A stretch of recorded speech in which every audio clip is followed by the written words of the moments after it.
जादुई तोता। एक छोटे से गांव में एक गरीब परिवार रहता था। उस परिवार में रामू और उसकी बीवी सीता उसके बेटे चिंटू के साथ रहते थे। उसी गांव में एक तोता भी रहता था। उसका नाम था रघु। वो किस्मत का धनी था। जहां भी जाता वहां किसी भी चीज की कमी नहीं पड़ती थी। एक दिन रघु उड़ते उड़ते उस गरीब परिवार के घर गया। रघु सोचता है, अरे वाह, लगता है यहाँ आज बहुत अच्छा खाना मिलेगा। मैं पेट भर के खाऊंगा। वो एक कटोरी में रखे अमरूद देखता है। अरे वाह, अमरूद, मुझे तो ये बहुत पसंद है। मैं तो इसे पेट भर के खाऊंगा। रघु तोता अमरूद खाने ही लगता है। तभी सीता रघु को अमरूद खाते देखती है तो गुस्सा हो जाती है और उसे वहां से भगा देती है। भाग यहाँ से, न जाने कहां से आ जाते हैं। मैं तो परेशान हो गई हूं इनसे। सीता के भगाने के बाद रघु चुपचाप से एक कोने में रहता है। धीरे धीरे उस परिवार की बरकत होने लगती है। एक दिन रामू और सीता खाना खाते वक्त बातें करते हैं। आजकल हमारी बहुत तरक्की हो रही है, काम भी अच्छा चल रहा है। रामू कहता है। इस पर सीता कहती है, सच कहा, भगवान हमेशा ऐसे ही हम पर मेहरबान रहे।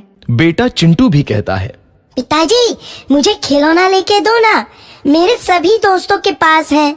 रामू कहता है, ठीक है, जरूर लाऊंगा। सीता कहती है, कितने खुश है सब, मेरे परिवार को किसी की नजर ना लगे। एक तरफ ऐसी बातें होती हैं तो दूसरी तरफ रसोई में रघु तोता भी अमरूद खाते रहता है।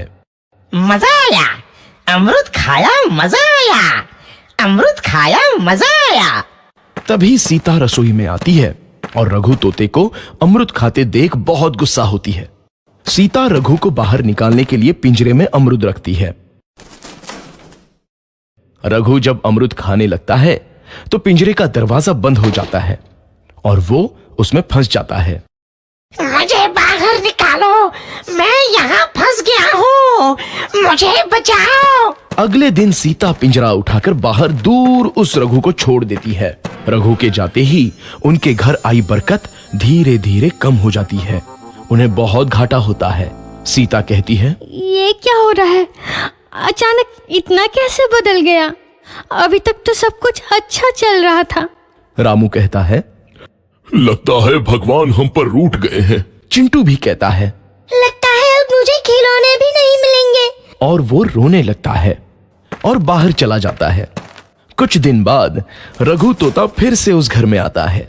वापस आया, मैं वापस आया, अब मैं जमकर अमरूद खाऊंगा। रघु सीधा रसोई घर में चला जाता है और अमरूद खाने लगता है। कुछ देर बाद सीता रसोई में आती है और रघु को देख कहती है, एक तो घर में पहले से इतनी दिक्कत चल रही है और ऊपर से ये तोता मुझे और परेशान कर रहा है। सीता रघु को वहां से भगा देती है। रघु उड़कर किसी कोने में छुप जाता है। कुछ दिन बाद धीरे धीरे उस घर की बरकत वापस आने लगती है। काम भी अच्छे से चलने लगता है।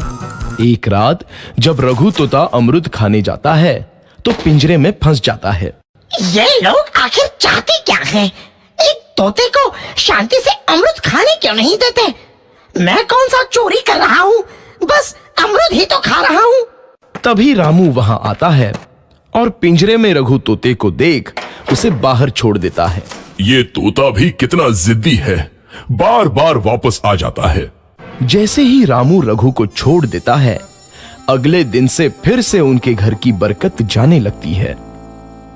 काम में घाटा होता है।